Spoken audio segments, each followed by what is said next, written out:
Welcome to the Drop the Needle podcast, your backstage pass to the corporate jungle. I'm your host, Jim Allstott, and here, industry titans step up to the mic, sharing their epic journeys. We're hitting the high notes and the low notes of their careers, creating a symphony of success. This isn't just another interview show, it's where truth bombs are dropped and secrets are revealed. So grab your conductor's baton because who knows, this just might help you compose the next huge hit of your career. Are you ready? Let's go. That's right. Okay. Hi, everyone, and welcome back to the Drop the Needle podcast. I'm your host, Jim Allstott, and I'm so happy you all decided to join us. I would like to welcome as our guest again, she is back again, Dr. Julie Foster, MD. Now, I had mentioned before how special Julie is. Julie truly is an amazing person and has a unique background. And I don't mean like weird unique. I mean, truly unique in that she has so many things in her toolbox that can help with healing and release of traumas and things of that nature. She's a medical acupuncturist. She's an energy healer. And one of the reasons she's joining us today is Dr. Foster is a newly published author. Congratulations. And her book, for those that can see here, Remembering Awake, how to love and play creation with your or our soul. Welcome, Julie. Thank you, Jim. Thank you for that really nice introduction. And it's fun to be playing with you again. I love it. I'm very excited. I absolutely love it. Yeah. So if you had to summarize for the folks in our audience what Remembering Awake is about, what would you say it is? What's this project? So, basically, I was pretty much asleep because when you consider from a spiritual standpoint, up until 2020, and the COVID hit, and I lost my my high school coaching job. We all got laid off from that, and my kids were older, and I started to awaken spiritually, and I did Bob Monroe's experience, gateway experience, and kind of got worked on. And then boom, I started to feel people's pain, and kind of my level of intuition increased. And between 2021, when I started playing with people's energy fields and learning that you can connect to people through their field and feel their field and heal together in their field, weird things started happening. Amazing people started coming into my life and telling me what I would consider, what people would label as crazy, but I consider opening to different ideas of what we can understand our energy field as. But that journey between 2021 and 2024, when I wrote the book, was full of a lot of fear of what these other realities are offering, and how far out there you go with what they offer, and a lot of epiphanies on how we heal and how we can share the vibration of love through vulnerability to open our hearts and connect heart to heart and soul to soul, while we are still embodying a human suit. And so the book is about different, I started writing blogs because I created a website. I was kind of told to start a separate website. I have my Flowing Chi medical website.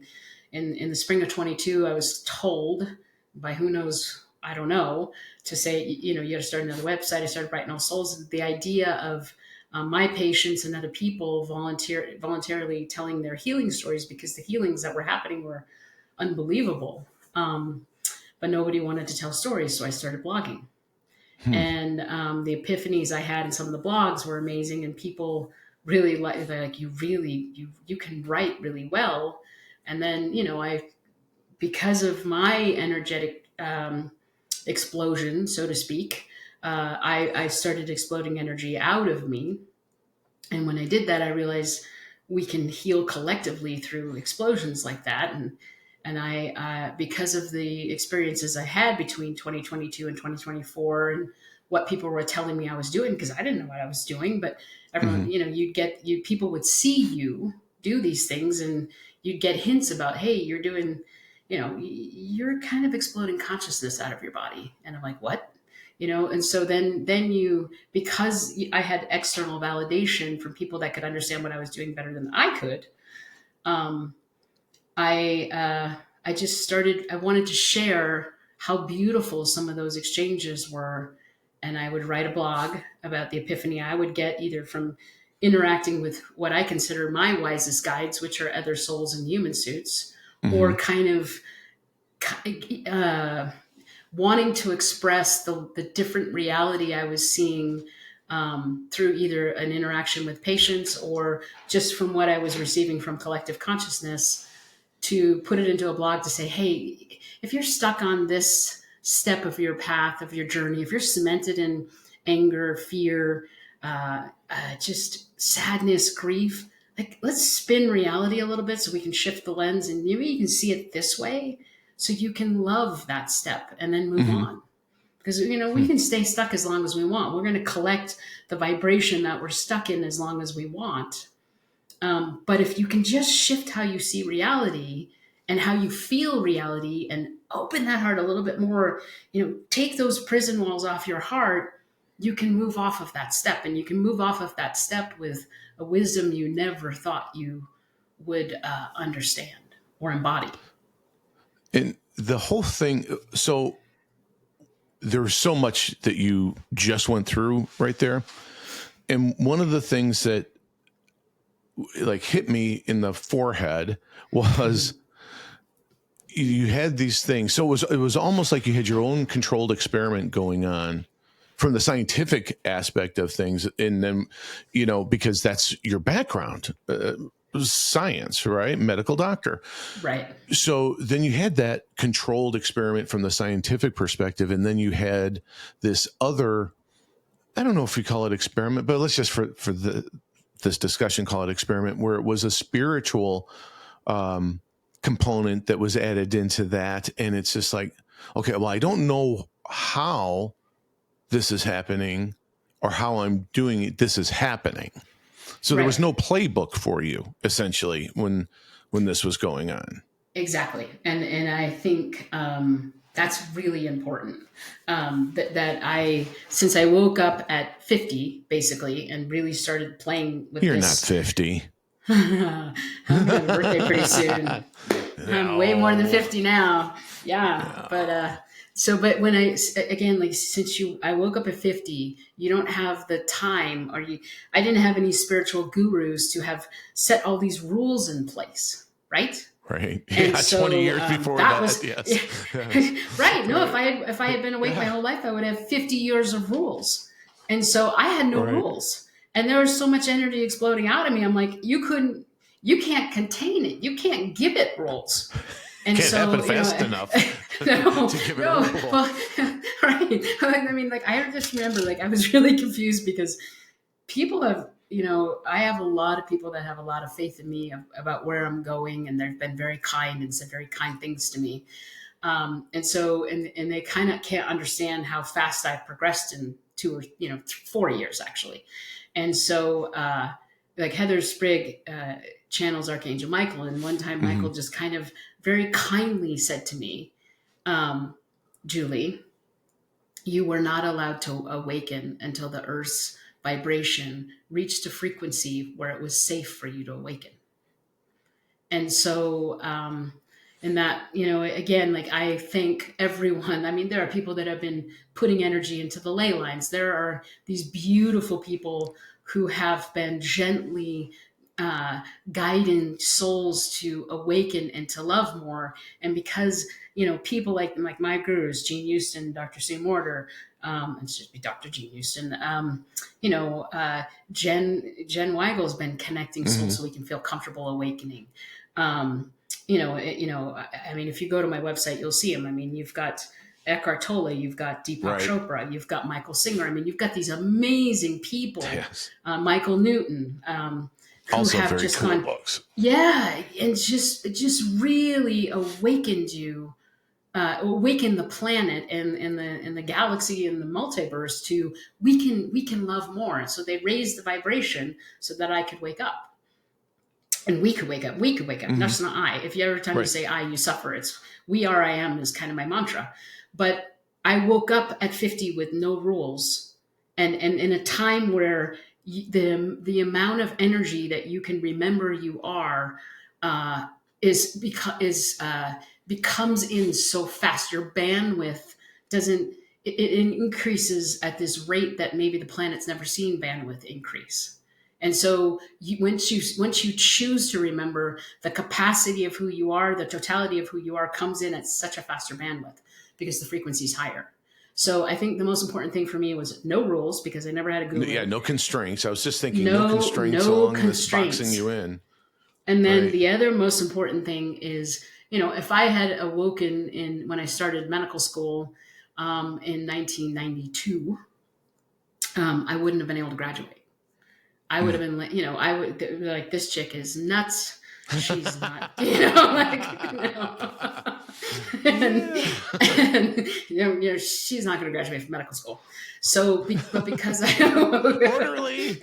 I know exactly, but I can, ironically, it's funny. I can remember, doing doing a rotation as a medical student in the psych ward, and just some of these patients were brilliant. Like I can remember, because there was criminals in there, and I remember this criminal in there going sort of like, yeah, I kind of made all this stuff up just so I wouldn't have to be in the real jail. But then and he was having a tardive dyskinesia, and which means that the antipsychotics will, your tongue will just start popping out or your face will twitch, and it's a side effect of long-term antipsychotics. And he did, he's like, what? I mean, because I'm just taking this pill because, these people want me to.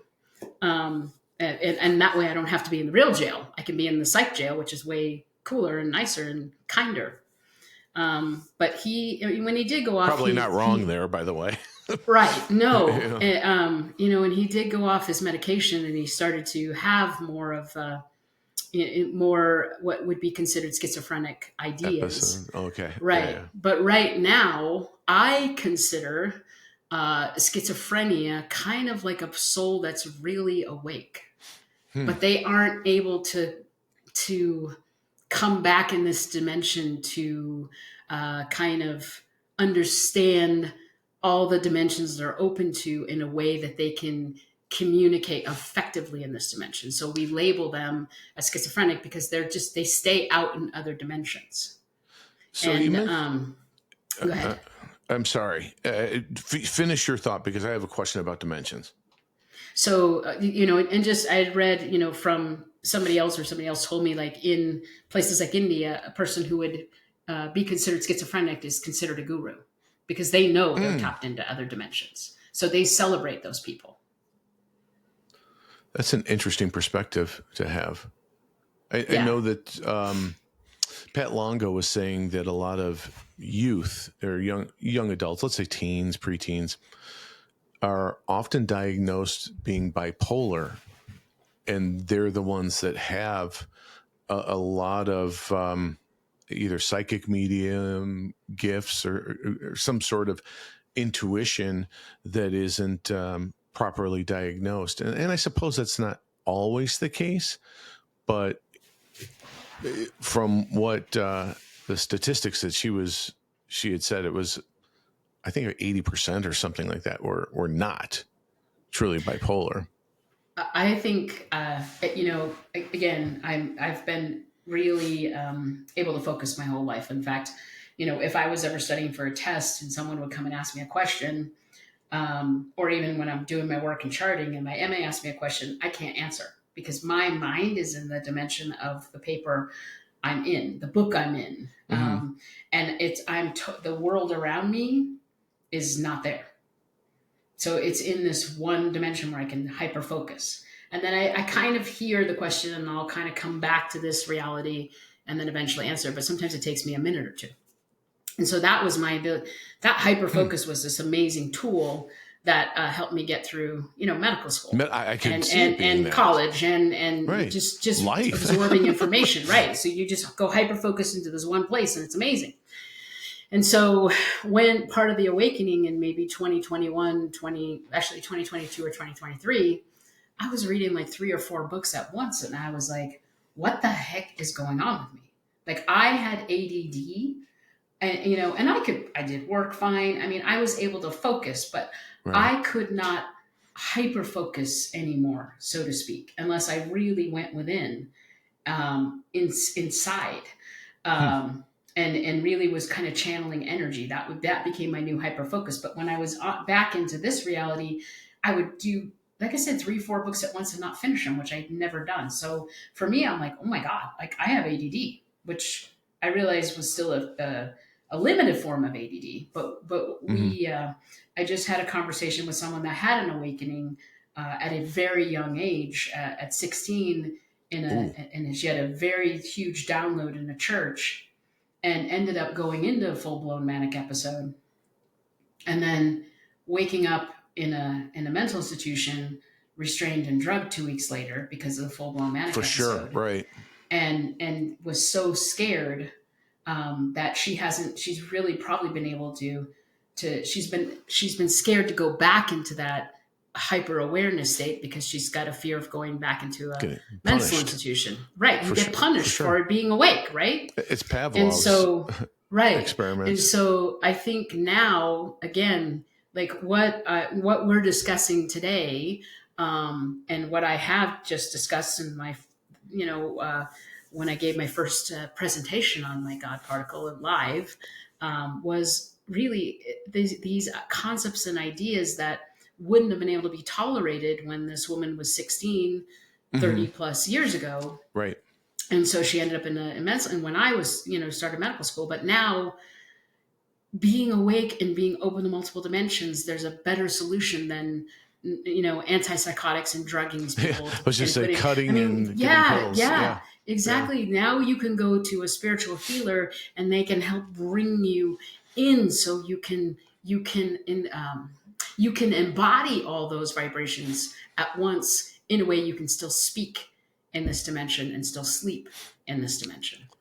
So I do think we need to start viewing mental illness differently. I think that I was just going to say that's going to be an overhaul of the mental health arena for that. Right. Although I'd have to say that I know of some mental health professionals that are definitely more inclusive of the spiritual side of things rather than just going straight clinical and they need this medication, and we have to be monitored 24/7 until a period of safety. You go through that safety protocol. I want to bounce back to dimensions, because in your book, you reference dimensions a number of times at 144,000 plus. Yeah. It's one of these things your brain can't wrap its mind around the capability, the dimensions that your consciousness is actually in right now. It's just the 144,000. When you start to play and understand, like if you had a story about a past life, to me that it's not really a past life. There's no time. So, right. And if you see a dream come true in the future, or even if you go back to a scene in your childhood, it almost could be considered a different dimension. Right? Dimensions of our consciousness. I mean, that number came from when I went to Egypt with Dr. Sue. I was, just starting to consider like, well, how many dimensions is my consciousness in? And she said 141,000. And then I read it in one of Virginia Scene's books, and I love Virginia Scene. Somebody else had referenced that number, and when you look at a lot of the spiritual drawings, they're based on 12 different either petals of flower of life or rays coming out. And so 12 seems to be a big number for the spiritual people that have studied a lot more than I do. And so I'm just going with it. You can't solidify how many dimensions your consciousness is in, because 144,000 is just too much for your brain to even understand. Right. But I am attempting at times to when I want to go within and heal, like when someone else is in pain and I feel their pain, like, one of my friends just died. Yes. And, his family is in pain, and it hurts. It hurts. And so I don't consider that their pain. I consider it our pain. Yeah.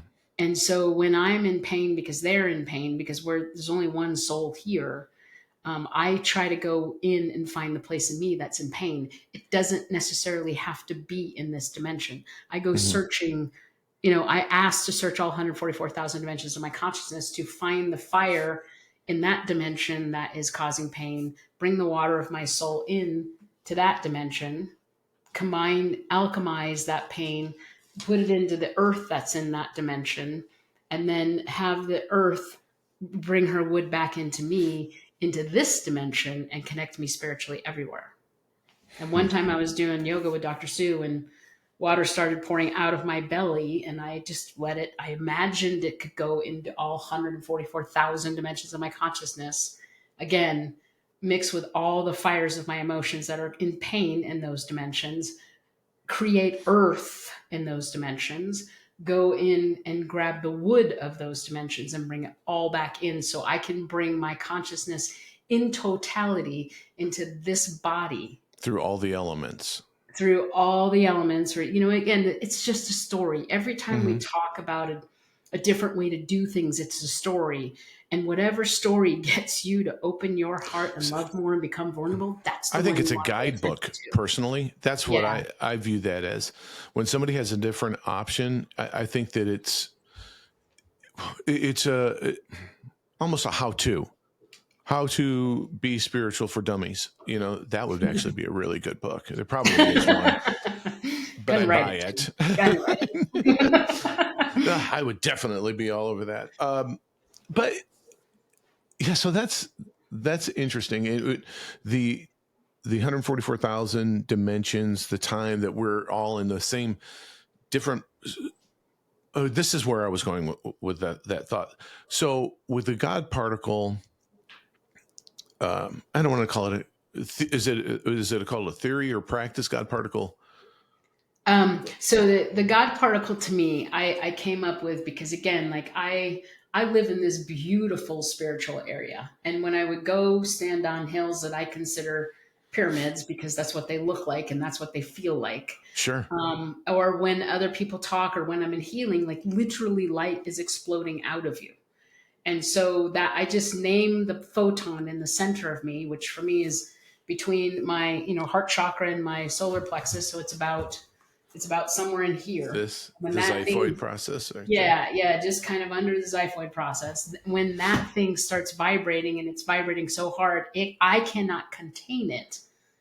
That to me is my God particle trying to communicate with you, all of humanity, while they're in the different suits that we adorn in different dimensions, our soul, all energy, whatever it may be for that time.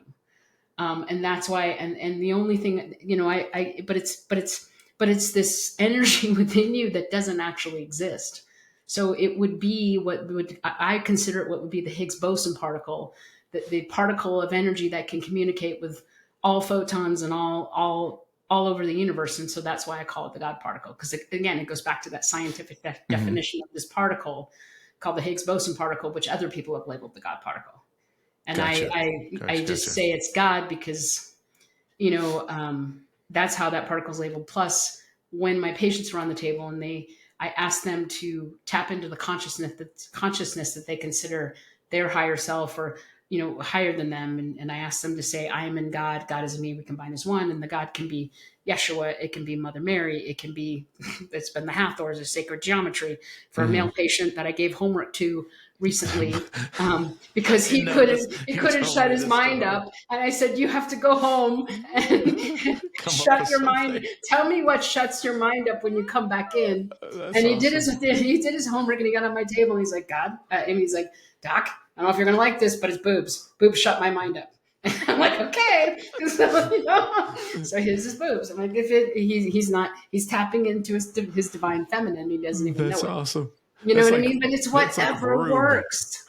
You know, it's the great mystery for one person. That's a beautiful thing. It's love for other people. It's the archangels for people. Whatever you can see that's outside of you, that here's a secret. It's not outside of you. It is you. Is yeah, You're tapping into the vibration of you that's amazingly, you see as amazingly beautiful and powerful and loving. But in this realm of duality, we need to perceive it's outside of us, but it is you, sure. whatever you pick. Well, I think that that's easier for people to label and understand, because then when you bring something inside, it's no longer, because people look at themselves as being imperfect. So there's nothing perfect any longer with that. And God is supposed to be perfect. So I can see where they're, from a early belief system that's in place, where people would struggle with that thought. Right. Right. And so again, this to me, like this is actually how I see our energy field. Okay. Mm-hmm. So this would be the God particle. I see God as golden peace. I see God. To me, the definition of God is all energy ever created. It does not have an opinion. So it's in peace. Okay. So Mm-hmm. God is in the middle, but then yet God is, the outside of our auric field. It's also here. In this picture, this is the center of our body, Mm-hmm. and then this would be the outside of our auric field. Okay, so God's here, and when we heal, we can ask. Sometimes it explodes. You can heal from within. Sometimes my patients are exploding, and I will say receive from within, because all the receiving is here, right? Mm-hmm. And sometimes it's perceived as forces, like this one kid I have with cancer. The first time he got on the table after he got the diagnosis with cancer, I put my hands out and there was all these little white lights flickering all over the room. And I'm like, holy shit. I'm like, can you feel the angels all over the room? And he's like, uh-huh. And he received from hundreds of angels. The second session, I put my hands out, and there were energy of all different colors came in from all different places outside, and it was weaving in from outside. So this is still his 12th chakra. This is still his auric field that the angels were in, and that the energy from outside was coming in. But we live in 3D, and we don't think we're all energy ever created all at once. So it's okay. Again, Right. if it's the day where you need angels to come in, they come in. And then the third session, he really had to go within and dive into this horrible, awful, painful beehive within, it was like a big fat mess, like in his body. But he got to the middle, and boom, God was there, and then came out. And I do feel like a lot of times when we get cemented in a path, we're being asked to go within to a box, a prison inside our body that we have trapped our love in. And when we trap our love in those prisons, you just need to settle into that dark, dark, dark place and find the light in the end, and just let it out and let it heal you. And remember your light in that place too. And that's part of what creates everyone's unique note is what their flavor, their sound, their essence, their light essence creates their unique note. Mm-hmm. So that we can all, these white lights, it's nice that it's white in this picture, but I like color. So I see our soul. If you could picture all of these would be different fractals of different colors of light. Right. That's us. So, and there was two things there. So, when you mentioned the white lights and little particles, that seems to be a common thread with a number of people who have NDEs too, that when they're up, they see all these little white lights, that little particles, light particles, and they're being told by elders or people on their council that those are all the people, all the different souls that are out there. That's what you're seeing, is these little blips of energy. And that was just interesting. And all of those souls out there, again, in 3D, will perceive them outside of us, but they're really us. We Right. everything. But This little we photon in can't the middle see is everything. ourselves. Somebody else could see that, or we might not see that light. Right. And because we in live in theory, I guess. 3D, Yeah. again, there's a day where you're like, you're stuck. You can't produce that light from your core. So you're stuck and you ask for help and you get downloaded help. I've had energetic surgery performed on me at least 3 times from what I Hmm. perceive as outside help. But that outside help is really coming from the outside of my auric field. It's really me. It's just in this 3D realm. I just, you ask for help outside and you get it, and it makes you feel better because you feel like you got validated from outside of you, but it's really you that's doing the validating. That's cool. It's like It's a Wonderful Life, George Bailey watching himself saying, no, no, no, no, got to do this. You got to do this, fix yourself. But so a question that I had, when you have somebody on the table and you see these lights or these, I don't want to say images, but okay, so what I'm looking for is if you see something like a dark color or a murky something in somebody that you go, okay, there's a problem right here. This is what I'm seeing. And then you ask a question because that's what you do. You're great at that because you're not trying to lead anybody with an answer. You ask a question, and sometimes it's a very simple question. Who are you mad at? Yeah, right. Somebody just asked me that a few weeks ago. That when I was getting some work done, Dr. Julie. so, um, so yeah, no, it is. But that's what I was kind of curious because obviously your skill set is developed further along than others. I don't know if that makes sense. What do you see something and you go, oh yeah, this is a problem. So a lot of the times I will, when you come in with a specific symptom, I attach it to an acupuncture meridian. And Okay. so, depending on what meridian is flaring and causing a problem, I will attach it to the beliefs of acupuncture. Like, if you're having a sciatic pain, you're either in fear if it's going down the back of your leg, that's the kidney, or you're in anger if it's going down the side of your leg, because that's the gallbladder. If you're constantly have respiratory problems, that's usually with the lungs are grief in Chinese medicine. So I do use that my acupuncture knowledge, but then then you take it a step beyond, and you start when you're open to.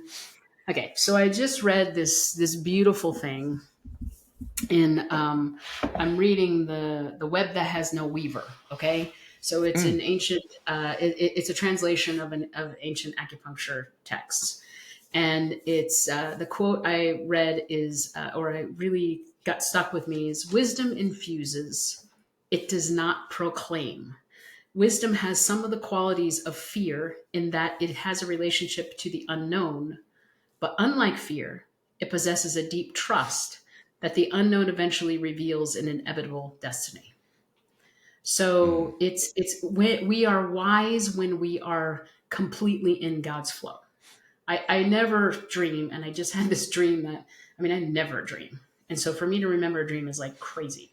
But I was changing planes, which is I fly more than I ever have. That's another thing. Watch out when you wake up. um, I was going to my next plane, but I didn't know my flight number. I couldn't get the app to load on my phone. I didn't know what gate I was going to. I didn't know what time it was taking off. I gotta get on a plane. I gotta get on a plane. So I wasn't really in a rush because I didn't really know where the hell I was going. And while I didn't know where I was going, I kept leaving my roll-on luggage behind me.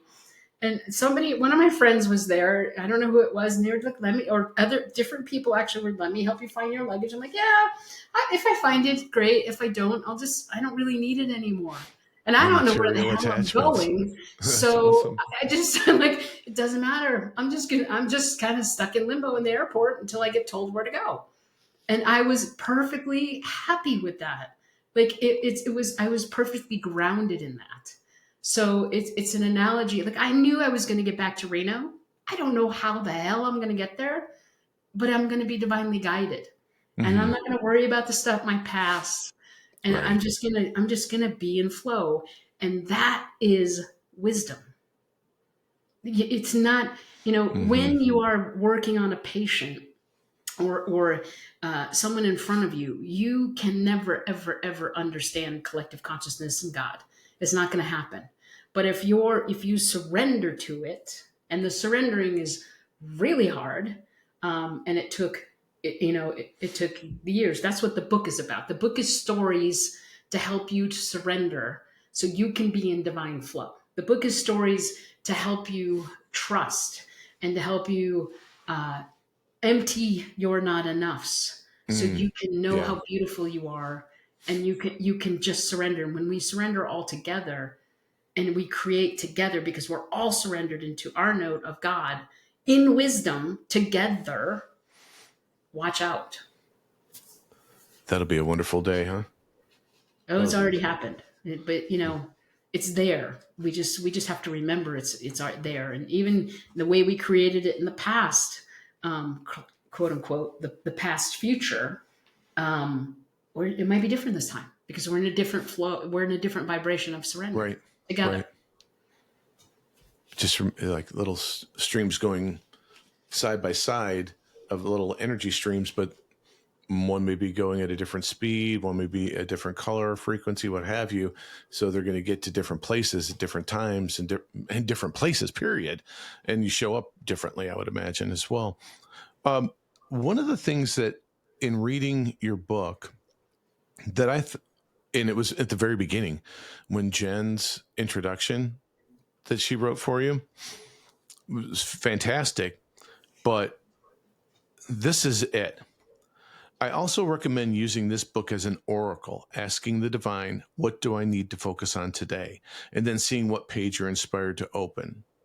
Light workers have a responsibility to ingest as much knowledge as they can and start activating the information during this great awakening.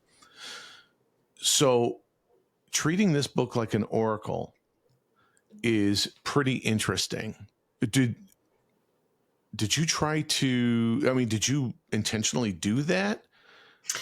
So again, I didn't intentionally write a book, right? You have to remember. Okay, yeah, you got me there. You got me there. You're in by default. Okay? Yes. I just wanted my website to be other people's stories. I'm sorry. Right? No. So I was like, when I was gonna speak, I'm like, oh, I should probably have a book. I'm like, oh, I guess I already wrote one, and I just went back and cleaned up my blogs. But I did not intend it to be that way. But I think it's a beautiful way to use my book because I do think every blog is very, very dense with information because it's new ways. It's a new idea of how to play Earth.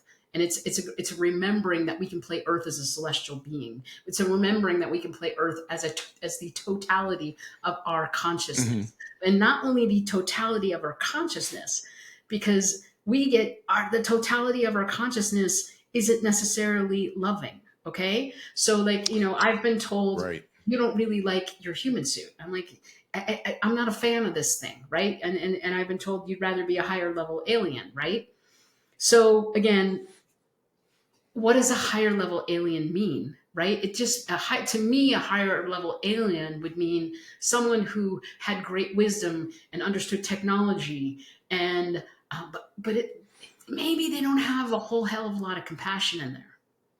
And the communication too.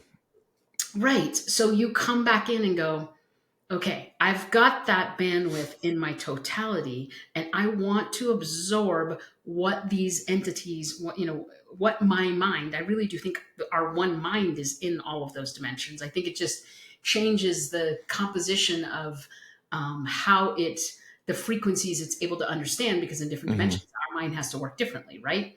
So when you bring that one mind in, and you kind of get the information in all of those dimensions, but you're really bringing information, the collective consciousness, back into the God particle, so that it comes from a place of peace and love, and even which is basically your book, right? At that point, right, this right. is you don't want to be wise with the ability to proclaim. You want to be wise with the ability to open and connect and offer. You want to be wise in compassion. You want to be wise in vulnerability. That's the beauty of a human suit, which I really need to learn how to appreciate more, so that the entirety of this energetic field can be open and listening and receiving and then sharing that compassion. Vulnerability is near impossible for some folks, and sometimes it's the last thing that they're able to let go of, because that's the last stand, from a protective standpoint. Right, but it's the only way you can connect with our celestial heart. I You agree protect 100%. yourself from the pulse. If you are not vulnerable, you will not feel the pulse of our one celestial heart, and that is a frequency you don't want to miss. It's this I'm with you. amazing frequency. I'm with you. And I think that there are a lot of people that are so closed off to it that it's just like, well, why are you saying this is outside the realm of possibilities? Is it because it's a well, I know why it is. It's because it's a foreign subject, foreign topic to many, many people. And it's something that goes away from the mainstream religious beliefs. And there's nothing wrong with religious beliefs at all. People can have them. They can be as religious as they'd like. There's no damnation or, condemnation or judging of somebody. They can definitely do that. But I think sometimes when people do that, they also take it one step further, and it's theirs or it's wrong. There's no in between. It's a yes or no, but very black and white, no gray. And there's a lot of space between yes and no. There's a lot of space to be covered. There's a lot of space to in the in the gray. Right. Well, yeah, exactly. Great. Is all of our collective thought. And right. in the black and white are the yin and yang of our energy fields, and we need the black and white. We find our greatest light in the darkest dark. And I do believe, like, when we are in the recesses of pain, like, it is an opportunity to remember how beautiful you are. If you can dive into the pain and find a way to alchemize it, your own unique way to alchemize it, and share with our soul. But if you're in the gray, you can be, you can open, you maybe open that door of vulnerability to go, I need a solution and I need help, and I will ask and receive from anywhere. But if you're in judgment, you just walled yourself off. Yeah. You just slam the walls down. And if you, again, when you're in judgment, that would be light. Wisdom, that would be proclaiming. Anytime wisdom proclaims something, it means that it comes back to the analogy of the student wanting to go to the guru, and he goes to the guru and he's like, I know all this, blah, blah, blah, blah, blah, blah. And the guru doesn't really tell him anything. He's like, well, your cup's full. You don't have it. I can't help you. I can't. You already know it all. That's a great story. I love that one. I know exactly which one you're talking about. Yeah, right. I love that. Well, right. There's nothing left in the realm of possibility to occur. So, bye. I totally get that. I can keep doing this all day. This bop, bop, bop, this little volley back and forth, because I really do enjoy it. And you had mentioned vulnerability in relationships. Is that one of the things that you see as being the number one thing that somebody needs out there from a spiritual awakening, or I think, or just relationships in general, I suppose. But I think that it's if you can go into, if you can be vulnerable in that your entire field is open, like, we've been taught, surround, ground, and we shield. Like, we put up these shields when, like, no, I can't handle you. You're an energy vampire. I'm going to protect myself from you. I'm going to shield from you because I can't handle you. And so you put your shield up, but then the love that you're meant to share is, number one, it's reflected back into you, and that's not a good idea. And number two, you're like, no, you become, again, I, every time you say I need to protect myself, you are suffering because we remember we are one soul. And in this dimension, we separated into fractals so we could be eyes. But Right. every time we say I, we're boxing and walling. And oh my God, the suffering in that, that kind of, that box, that prison of, no, I can only do me is horrible. Like it sucks. And so when you open the shield and you realize we are just one beautiful field of God or of source or the divine, Mm-hmm. whatever you want to call it, this symphony that can be in harmony when we're vulnerable and our hearts we're completely open, so we can hear each other's notes, so we can go, oh, I like that. Let me play this one with it. And, we can just have this giant playground of this giant symphony. Then we're in heaven on earth, because we're now connected as one soul, each playing our beautiful frequency, and hearing it in harmony with the rest of our soul. And you cannot do that until you open all these prison walls on your heart that you acquired when you were shortly after you were born, or even maybe even before you were born, because some people remember being in the womb and going, I changed my mind. I don't want to go. I don't want to go there. That place is not Right. fun. You know what I mean? But you Exit pretty acquired cool. this fear, I'm out. you acquired this Nope. fear of vulnerability. As soon Right. as you stepped out and you were like, well, no, you aren't worthy of love unless you're the smartest, the richest, the prettiest, all this bullshit that we've been taught about what we got taught conditional love when we landed in this dimension. And Hell yes. conditional love keeps us walled up. Yeah. And my friend, if I can find this quote, my friend Judy Miller has this quote from her book about how we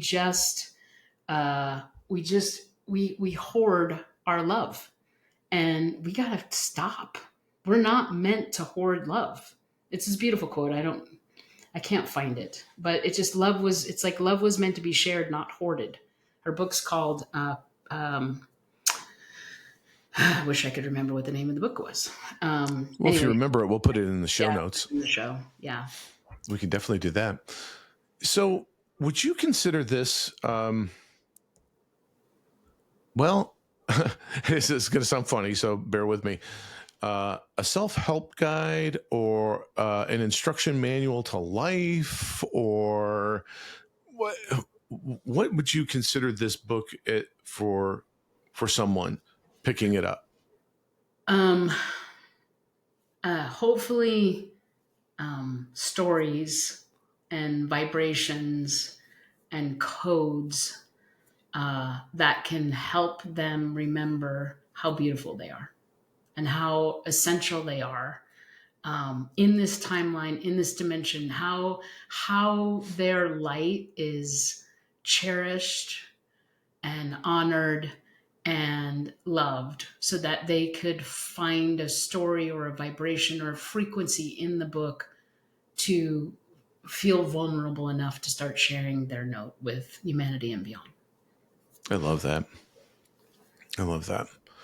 And I would second it. And I told Julie before we started the show, I've been reading it, and what I found myself doing is, in my normal fashion of reading is, I'm a skimmer, but with this I don't want to skim. I'm reading it and then I go back. Okay, well, I want to go back a few pages and then piece it back together to get that flow of where this is going, because you can tell in the writings, especially in the first few chapters you're talking about, there's landing spots in the leading up to it.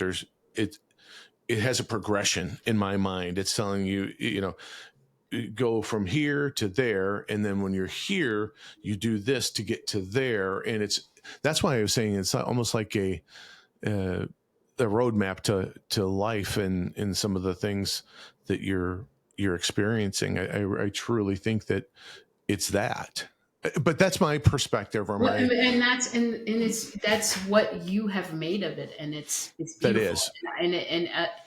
Someone else is like, there's a ton of healing codes in this book. I'm like, yeah, I tried to put that in the words, but I'm glad it worked. Right? So Yeah. it's just like, I just want people to love themselves. That's it. That's why I'm on this planet, is so that I'm here to teach love, but I'm on this planet. I have consciousness in this dimension because all I want is for humans to greet each other soul to soul instead of human to human. I want that instantaneous soul contact so that we can go, your light's really cool. Now we are going to poke each other, right? And there's going to Mhm. be days where you will poke each other human to human or soul to soul because that's the Mhm. contact your soul's made. And those are days, some days you're going to be like, you poked me so hard. I am going to put my little shield up, but I'm going to do it out of self love, not out of you're bad and you're sucking the Right. leg on me. I'm like, nope, I need my little Judgment. Yeah. yard time out, and I'm going to put my little shield up and I'm going to bring myself back in so I can go within my field and learn and find out where this poke is in the dimensions of my consciousness that I need to find love in that place. We can always we can see everything as, I tell this story like while I was writing my book, um, I got COVID, right? And I think I Yes. got Yeah. COVID. I woke up with a really, really Yeah. bad ear infection, and this is in the book. And I had severe ear pain, like it was going to rupture, and it hurt like hell. And it was just out of the blue. I had barely any other symptoms besides this. And so, my Western medicine doctor said, "You have COVID, and you have a really bad serous otitis, which is inflammation in your inner ear, and so bad there's so much fluid in there, your eardrum's going to rupture." Oh, My that's Eastern painful. medicine doctor said, "What are you afraid of?" And so I was trying to finish my book and I had stuff to do. And I was said, like, one of my patients were always like, "I don't have time to be sick. Fix me. Give me a Band-Aid right now." And so I'm not going to give myself a Band-Aid, but I went and laid down in the sun, which I think is extremely, extremely I helpful for healing for me. I love that. And I Yeah. asked, like, what is this fear? And the fear, I went to this words that my mom had said to me or my grandmother had said to me at one point in time.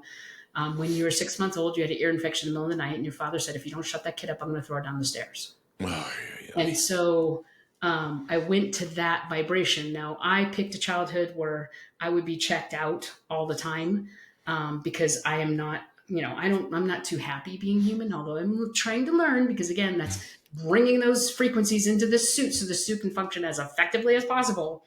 But I picked a childhood where I'm like, yeah, I'm just going to be gone. Like, I got shit to do in other dimensions. Like, I don't have time to be here. Right. So I picked a childhood I would be checked out. But obviously, I was checked out. You can't remember what you are. Some people do remember something for 6 months old. I didn't. But when I heard that, I said, well, my body must remember that fear. That my body is entangled in that frequency as that 6 month old child. So I went back. Mm. I imagined going back into that body, and then I felt that body being attached to my mother's fear at hearing that. I felt that body being attached to my father's fear, which was probably, there was a time in his life where he was fired from a job and he's got two mouths to feed. He didn't even go to high school. He just made it to 8th grade. And so he's afraid. And so he's taking his fear out in the only way he knows how to, by screaming like that. And so you're in this place of fear. And then I hear, my mom yelling at me another time going, "You're so damn independent by 2." And by 4, like, I'm like, okay, yeah, And I pretty much knew it too. There's a better way. But I definitely knew by age 4, there was a better way to play Earth than my parents could teach me. So you go back into that vibration of amazing. fear and you understand that that was all created for you. So you could know by 4, there's a better way to play Earth, and really be steeped in there's a better way to play Earth than at 4 years old. So that when I woke up at 50, and went, what the hell is going on? I could have a book out before I turned 54 that is crazy. But I stepped into there's a better way to play Earth, and I've been doing it. I've been figuring out how to play Earth on my own since age 2. So You at better keep 50, it I up. could, but then you go back into that fear and you understand that fear is love. It was celestial love. So that by 4, I could know there's a better way to play Earth. And when I woke up at 50, even though I was Okay. scared shitless, I could write a book about it so everyone else could learn how to love themselves. So that fear was love. And then once you understand that every time you've had an experience that's an ouchy experience, there's love in there. And when you go to that experience and you love it, you embrace your totality. And Well, you know, even there's another book I just read. I read so much I can't remember which one this is, but basically it said you have to love where you've come from. And it's like, you know, you have a hmm, childhood like I did, and you're like, really? But so, but again, yeah. if you go into that time and you realize everything that your parents did for you was with the vibration of love, you judged it, so you didn't see it as love. Then you can love where you Yeah. came from. And if you love where you come from in this dimension, you love the womb and the energy that birthed you and brought you to where you are today. All of that Mm, love on that pathway is now in your toolbox to share, because now you understand it all as love. So when we get right. stuck and we're an ouchie, we're diving into a dimension of our consciousness, wherever it may be, in whatever suit we may be wearing in that dimension. And Hmm. we are learning that everything we've experienced in all time has really been love. And you're harnessing that energy and bringing it back into this dimension to share it. Well, I think that it certainly gives you a different perspective on a different look at what love is, because love takes many shapes. You know, there's many shapes and sizes of love, I suppose. And to be able to um, recalibrate your thought process and understanding to accept that as a positive and as an act of love for you is huge. But I also think knowing the backstory of you, I think that all of those things that happened in your early childhood were for you to Yeah, get to where you are today. Because I don't think if that didn't happen, if let's say it didn't happen, I don't know that you'd be where you are today. exactly. So again, and what exactly, and it's love. We just keep wanting to label it as other, but it's not. Hmm. And that's the key that opens you. Right. I mean, there it's just even if you have to fake it and say, you know, like the master, I think it's Chun Lin, Spring Force Qigong, Mm. describes when he had his awakening. You know, the Qigong healer said, I forgive. And he's like, no, I'm not going to forgive. He was ready to walk out of the stadium. And the Qigong healer then said, if you can't forgive, say, I pretend to forgive. And so he pretended to forgive for 2 hours, 3 hours. I pretend to forgive. I pretend to forgive until he dropped the pretend. And he really said, I forgive. And boom, opening. And he's just this beautiful, powerful healer. And he walked out of that stadium 80% healed of his arthritis, crippling arthritis that he had in his Oh my 30s because of goodness. his anger that day. And my ear was 75% better within 10 or 15 minutes, about 90 to 95% better by the end of the day, and gone in a couple of days. I mean, again, I didn't process all that fear at that time, Mm. but I processed quite a bit of it. And then I got That's that very cool. story so I can share it with you guys to say, Right. everything is love. We just have to That's it. soften and not judge and not label like we've been brainwashed into doing, you know, and not say Oh this is yeah, good and this is bad. absolutely. It's all it's gray, it's green. Labeling is like ingrained in us at a very early age. I have two more questions for you, and then we'll wrap it up. Um, that was abrupt, but we're approaching the hour, and I don't want to hog your time. Um, Number one, are you going to put it out on audiobook? Yeah, I'm recording the audiobook with John St. Augustine right now, and I And got you're a B reading it, plus. right? Yeah, I got a B plus on my first reading, so Love it. I'm an A. I'm a perfectionist, so but he thinks he'll be What? on. I know, me? No way. Slacker. You are a slacker if I've ever met one. Uh, So Ladies and it'll be gentlemen, out she's lying. next month. No, you are the epitome of perfectionist, which is, it's not bad, not good. It just is. No, I want the vibrations in there to open people. So I'm listening to him. He's I, coaching I me through that. love that though. I Yeah. love the fact, and we've talked about it before, because our friend Jen Weigel is the narrator for her her books. And I think there's something to that because it's how you intended it to be. And I can't wait for that because this is a challenge for me to read a book. Not that I can't read. I can definitely read. My preferred way of learning is visual and oral. Yeah. So I will read along in the book while I'm listening to it because my mind starts to wander and putting things into action or into play that you've mentioned, which it does in this too. But then it's like, oh shit, where was I? Because I put the book down and start thinking about it. But anyway, okay, so that was that. That was question number 1. That was an easy answer. Question number 2, with everything that's going on, are you going to have another book coming up? So, I mean, Or do you have anything going on here in the very near future that people need to know about? Nothing in the future.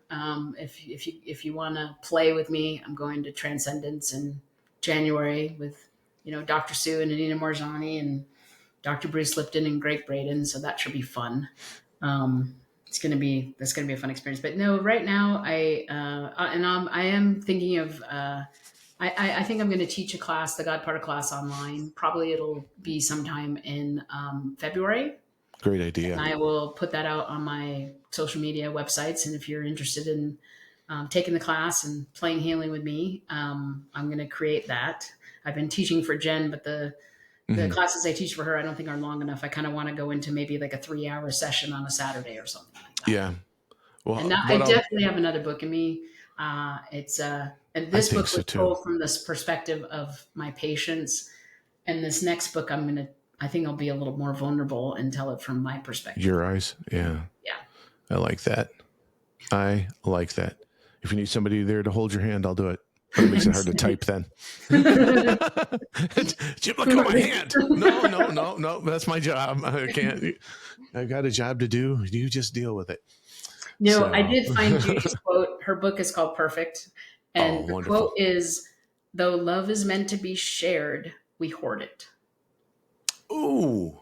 And we're just, that makes us sick. I like it. Yeah. I like it. And so we can't hoard our love anymore. I like that a lot. That's very cool. Awesome. Well, it's just about time to cue the music for today's episode, but don't forget to like, comment, and subscribe to the Drop the Needle podcast to stay up to date on our latest episodes.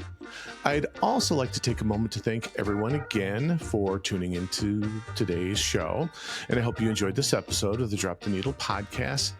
And I'd also like to thank our very special guest, Ms. Julie Foster. I should say Dr. Julie Foster. I got to give her some credit there. She's only the smartest person I know. And I'd invite you to head over to our show notes where there's going to be a link for a playlist that I'm going to put together based on our conversations today. And also from the All Souls retreat that we were on together, I'm going to put some music together that I think would be kind of cool. And there's also going to be a link in the show notes where you can purchase Julie's book. Okay, so I want to make sure that's out there as well as her social media tags. Again, you can like, comment, and subscribe to the Drop the Needle podcast at www.dtnpodcast.com. All right, my Drop the Needle posse, like Billy Joel says, from the highs to the lows to the end of the show, this is the end of our show. Until next time, this is Jim Allstott wishing you infinite health and happiness and the perfect playlist for your life. Thanks again for being the best part of us. Catch you next time.